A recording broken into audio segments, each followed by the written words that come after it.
Students, welcome back to the next topic of the chapter Nazism and the rise of Hitler. Yesterday we read about the Treaty of Versailles 1990. Now we shall discuss about the deepening of crisis, यानी किल्लतें और जो परेशानियां थी वहाँ पर और भी ज़्यादा बढ़ गई. The new Weimar Republic was beset with one problem or the other. Weimar Republic जो न्यू रिपब्लिक वहाँ पर सेट हुआ था उसके सामने एक के बाद एक परेशानियाँ आती चली गईं. As the term of the treaty of Versailles were so humiliating, यानी जो ट्रीटी ऑफ वर्साइलेस थी, वर्साइलेस के समझौते की जो शर्तें थीं वो बहुत ज़्यादा परेशान करने वाली थी. People in new Republic resented and directed their anger against the new government. लोगों का गुस्सा जो था नई गवर्नमेंट पर फूट पड़ता था, क्योंकि उसको बहुत सारी बंधनों में रहना पड़ता था गवर्नमेंट को, इसलिए लोगों का गुस्सा बहुत ज़्यादा उस गवर्नमेंट पर पड़ जाता था. Now student,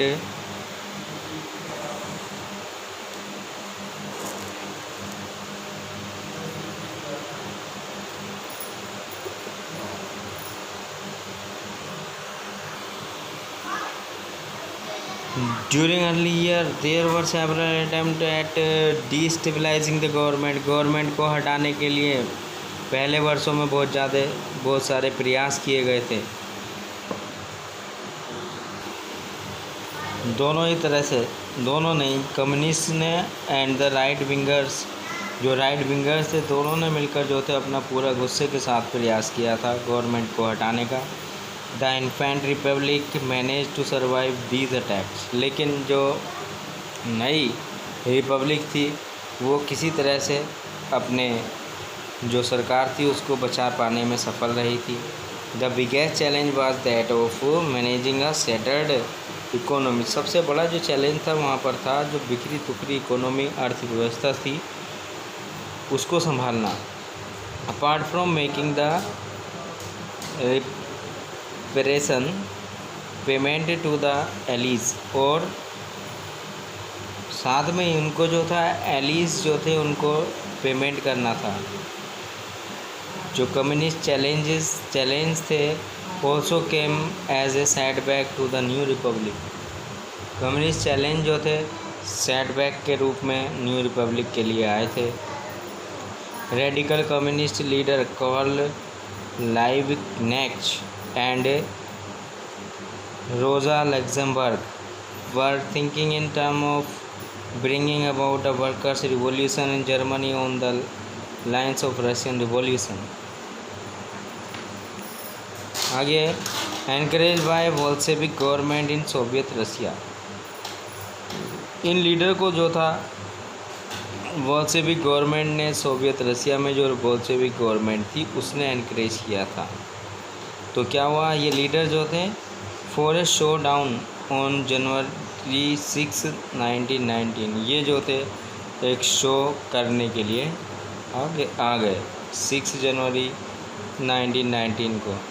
the members and sympathisers of separatist now officially the communist party of Germany staged massive demonstration in Berlin. अब बर्लिन जैसी जगह में जो जर्मनी की कैपिटल है वहाँ पर अपार्ट फ्रॉम सीजिंग की गवर्नमेंट एंड कम्युनिकेशंस सेंटर्स, और कम्युनिकेशन सेंटर्स और गवर्नमेंट को जो था वहाँ पर सीज करना शुरू कर दिया था.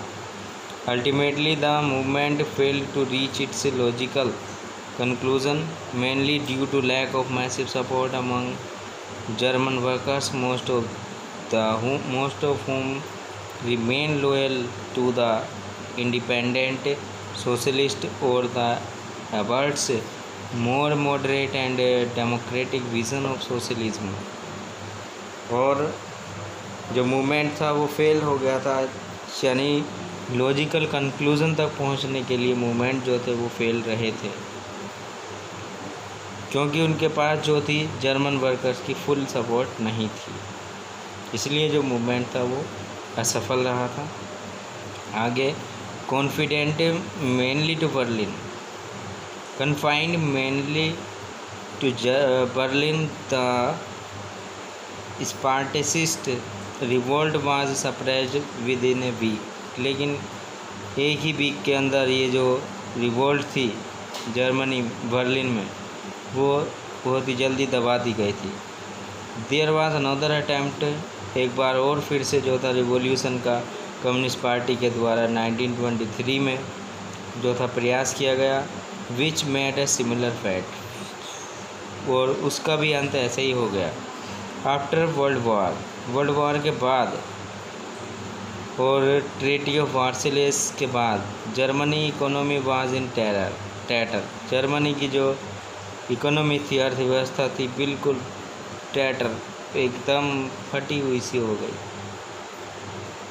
Inflation was severe leading to huge price rise, और बहुत ज़्यादा वहाँ पर जो था प्राइस राइज की समस्या बहुत ज़्यादा थी, यानी कीमतें बहुत ज़्यादा वहाँ पर बढ़ गई थी।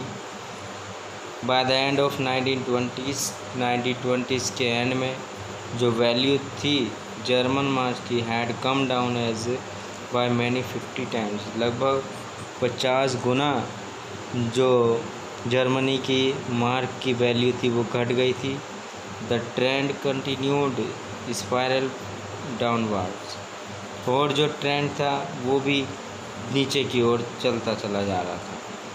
Van France and Belgium occupied the Ruhr valley, जब फ्रांस और बेल्जियम ने रूर वैली पर अपना कंट्रोल कर लिया था, जो कि सेंटर ऑफ जर्मनी का कोल था एंड मेटलर्जी इंडस्ट्री थी, तो Germany in January 1923 to recover the reparation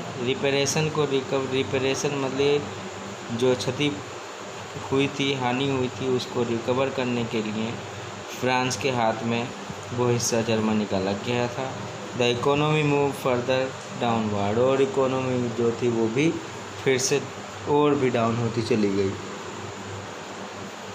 in frantic effort to salvage the situation को सॉल्व करने के लिए जर्मन गवर्नमेंट ने जो था प्रिंटिंग को बहुत ज़्यादा क्वांटिटी में पेपर करेंसी के रूप में जो था बढ़ाया था, विद द रिज़ल्ट, और उससे रिज़ल्ट से उसका परिणाम क्या हुआ, नवंबर 1923 को German currency had become almost worthless, German currency जो थी लगभग बिल्कुल बिना कीमत वाली रह गई थी।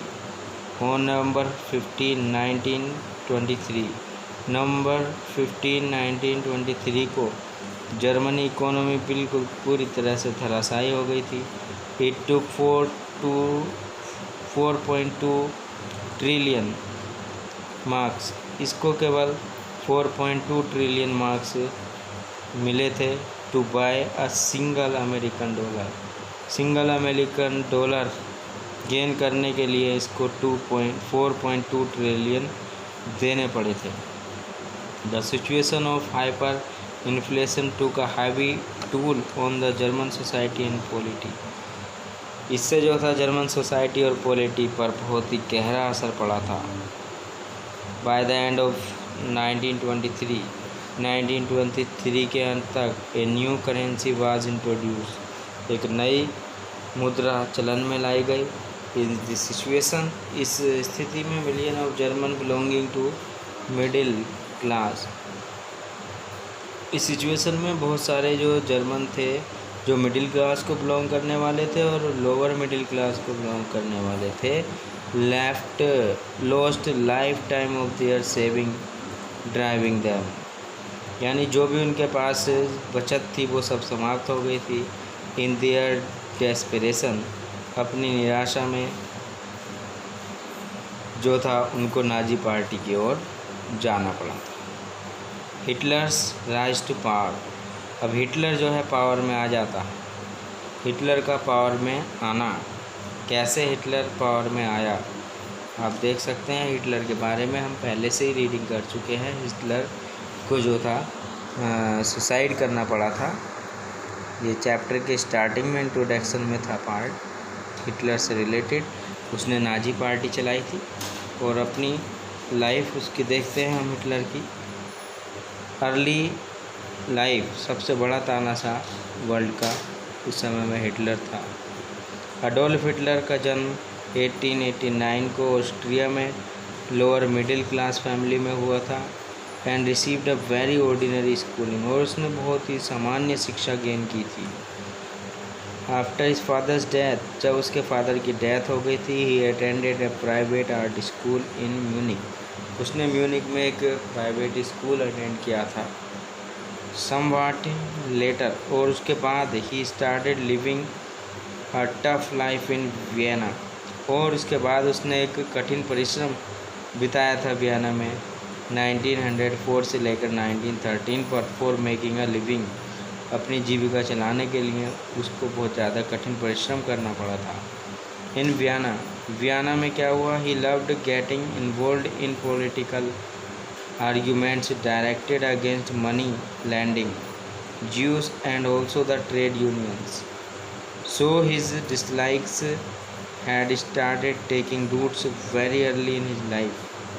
तो यहाँ पर बात करते हैं वियना में he loved getting involve in political arguments directed against money lending Jews, यानी उसका गुस्सा जो था वो ज्यूस के अगेंस्ट जो था, जो मनी लैंडिंग ज्यूस होते थे उनसे उसका गुस्सा अपने अर्ली लाइफ में ही शुरू हो गया था। And also the trade union, और ट्रेड यूनियन के साथ भी वो डायरेक्ट अगेंस्ट था।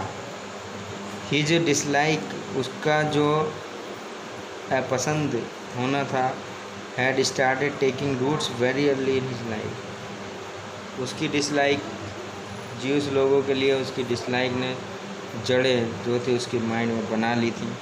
ड्यूरिंग हिज टाइम, अपने समय में उसने क्या किया, ही ऑल्सो इम्प्रेस्ड बाय नेसेज पॉलिसी ऑफ सुपरमैन। उसने नेसेस की फिलोसफी, सुपरमैन की फिलोसफी को अपनाया था। And anti Semitic writing of Stewart Chamberlain, यानी स्टीवर्ट चैम्बरलिन की राइटिंग के आधार पर उसने एंटी सेमिटिक जो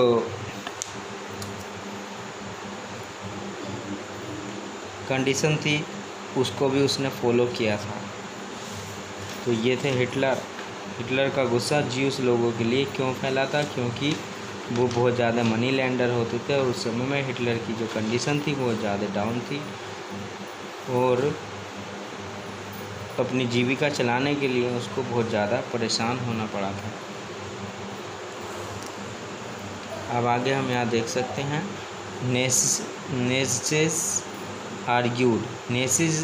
argued that the basic instinct of a human being is the will to stronger and higher life। उसका मतलब था कि हमारे अंदर स्ट्रोंगर इच्छा होनी चाहिए और ऊंचा जीवन हमारा होना चाहिए। Therefore, if the weak are ruthlessly suppressed by the strong, then Superman will rise and possess the world। इस प्रकार से कहने का यहाँ पर ये मतलब है कि जो रूथलेस हैं या जिनके पास में कुछ नहीं है, कोई पावर नहीं है, वो जो है स्ट्रॉन्ग और सुपरमैन के द्वारा उनको दबा दिया जाएगा। एंड पजेस द वर्ल्ड, और सुपरमैन ऊपर उठेंगे और संसार पर अपना कब्जा कर लेंगे। आगे है चैम्बरलिन पॉइंटेड आउट। चैम्बरलिन ने कहा है कि जो गुण हैं और सिविलाइजेशन दोनों हैं, सभ्यता और गुण बिलोंग टू आर्यन रेस, वो जो है आर्यन रेस को बिलोंग करने वाली हैं। Which was endangered by the Semitic race, जिस पर जो है सीमेटिक रेस का खतरा है। During the first world war Hitler was enlisted in German army. First world war में हिटलर जो था जर्मन आर्मी में सोल्जर के रूप में था। After the German defeat in the war, जब जर्मन वॉर में हार गई थी, and the humiliating treaty which Germany had to face, और एक ह्यूमिलेटिंग ट्रीटी जिसको जर्मनी ने फेस किया था। Hitler joined active politics and exploited the sentiment, Hitler ने जो था पॉलिटिक्स को ज्वाइन किया एंड एक्सप्लॉइटेड दी सेंटिमेंट, और इन सेंटिमेंट्स का शोषण उसने किया। इन 1925 ही पब्लिश्ड मेन कैम्प, 1925 में उसने मेन कैम्प पब्लिश की, अपनी किताब उसने, अपनी जो इंट्रोडक्शन है उसको उसने पब्लिश किया। विच actually reflect the hatred and bitterness that lay within him, जिसमें जो है उसकी जो हेटर्ड घृणा है और उसका कड़वापन है वो दिखाई देता है, उसके अंदर जो कड़वापन था वो सब इस बुक में दिखाई देता है। नाउ स्टूडेंट, टुमारो और in the next video we will see about the founding of the Nazi party, Nazi party किस तरह से स्थापित हुई और उस पार्टी ने किस तरह से अपना परचम जर्मनी में लहराया। So we will see the part founding of the Nazi party in the next video. So thank you for watching.